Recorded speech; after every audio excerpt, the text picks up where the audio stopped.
ಪಕ್ಷ ಬಿಡುವಂತ ಸಾಧ್ಯತೆ ಇದೆ ಅಂತ ನಮಗೆ ಏನಾದ್ರು ಇಲ್ಲ, ಅದು ನೋಡಿ, ಬಳ್ಳಾರಿ ಭಾಗದಲ್ಲಿ ಇವತ್ತು ಜಗಜ್ಜನಿತವಾಗಿ ಮನೆ ಮನೆಗೂ ಇವತ್ತು ಆಲ್ರೆಡಿ ಜನ ಮಾತಾಡ್ತಾ ಇದ್ದಾರೆ ಸುಮಾರು ವಿಚಾರಗಳನ್ನು.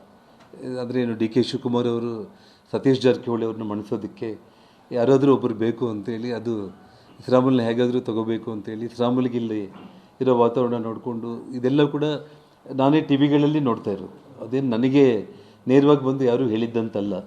ನಾನು ಹೇಳ್ತಾ ಇರೋದೇನೆಂದರೆ, ನೀವು ಇರಬೇಕಾ ಬಿಡಬೇಕಾ ಅದು ನಿನಗೆ ಮತ್ತು ಪಕ್ಷಕ್ಕೆ ಬಿಟ್ಟಿದ್ದು.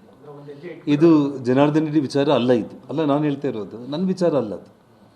ನಿನ್ನ ಮನಸ್ಸಿಗೆ ಏನು ತೋಚುತ್ತೆ, ಏನು ಅನ್ನುತ್ತೆ, ಇರಬೇಕಾ ಅಥವಾ ಕಾಂಗ್ರೆಸ್ಗೆ ಹೋಗ್ತೀರಾ, ಇನ್ನೊಂದಕ್ಕೆ ಹೋಗ್ತೀರಾ, ಇನ್ನೊಂದು ಯಾವ ವಿಚಾರ ಏನು ಅನ್ನೋದು ಅದು ನಿನಗೆ ಬಿಟ್ಟಿದ್ದು.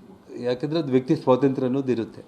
ಆದರೆ ಹೋಗ್ತಾ ಹೋಗ್ತಾ 40 ವರ್ಷಗಳ ಕಾಲ ಜನಾರ್ದನ್ ರೆಡ್ಡಿ ಮಾಡಿದ್ದೆಲ್ಲದನ್ನು ಕೂಡ ಬೂದಿಯಲ್ಲಿ ಆಗಿಬಿಟ್ಟು ನೇರವಾಗಿ ನನ್ನ ಮೇಲೆ ಆರೋಪ ಮಾಡಿ ಹೋಗ್ತಾ ಇರುವಂಥದ್ದು. ನಾನು ಕೊನೆಗೆ ಹೇಳೋದಂದರೆ ಇಷ್ಟೇ, ಭಗವಂತನ ಮುಂದೆ ಹೋಗಿ,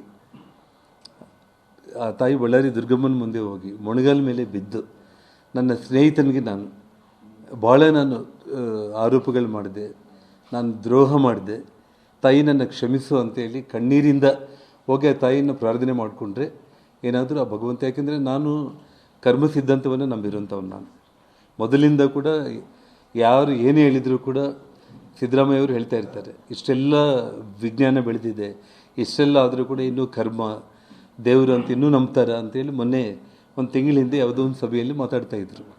ಆದರೆ ನಾನು ಹೇಳ್ತಾ ಇದ್ದೆ, ಕರ್ಮ ನಾವು ಭಗವದ್ಗೀತೆಯಲ್ಲಿ ನಮ್ಮ ಪುರಾಣಗಳಲ್ಲಿ ಕರ್ಮ ವಿಚಾರದಲ್ಲಿ ಸಂಪೂರ್ಣವಾಗಿ ನಂಬಿಕೆ ಇಟ್ಟಿರೋರು ಜನಾರ್ದನ್ ರೆಡ್ಡಿ. ಈ 14 ವರ್ಷಗಳು ನನಗೆ ಕೊಟ್ಟಿರೋ ಎಷ್ಟೆಲ್ಲ ಕಷ್ಟಗಳೆಲ್ಲ ನಿಮ್ಮ ಕಣ್ಮುಂದೆ ಇದೆ. ಇದೆಲ್ಲದನ್ನು ಕೂಡ ಮೆಟ್ಟಿ ನಿಂತು ಮತ್ತು ಸಾರ್ವಜನಿಕ ಬದುಕಲ್ಲಿ ನಾನು ಮತ್ತೆ ಬಂದಿದ್ದೀನಿ. ನನ್ನ ಕಣ್ಮುಂದೆನೇ ನನಗೆ ತೊಂದರೆ ಕೊಟ್ಟಿರೋರಿಗೆಲ್ಲ ಏನೇನು ಆಗ್ತಾ ಇದೆ ಅನ್ನೋದು ನಿಮ್ಮ ಕಣ್ಮುಂದೆ ಕೂಡ ಇದೆ.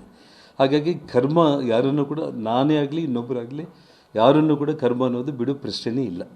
ಹಾಗಾಗಿ ಕರ್ಮ ಭಗವಂತ ಇಬ್ಬರಲ್ಲಿ ನಾನು ನಂಬಿರೋ ಕಾರಣ ಎಲ್ಲ ವಿಚಾರಗಳನ್ನ ನಾನು ಭಗವಂತನಿಗೆ ಬಿಡ್ತೇನೆ ಮತ್ತು ನಮ್ಮ ಭಾರತೀಯ ಜನತಾ ಪಕ್ಷದ ನಾಯಕರುಗಳಿಗೆ ಬಿಡ್ತೇನೆ.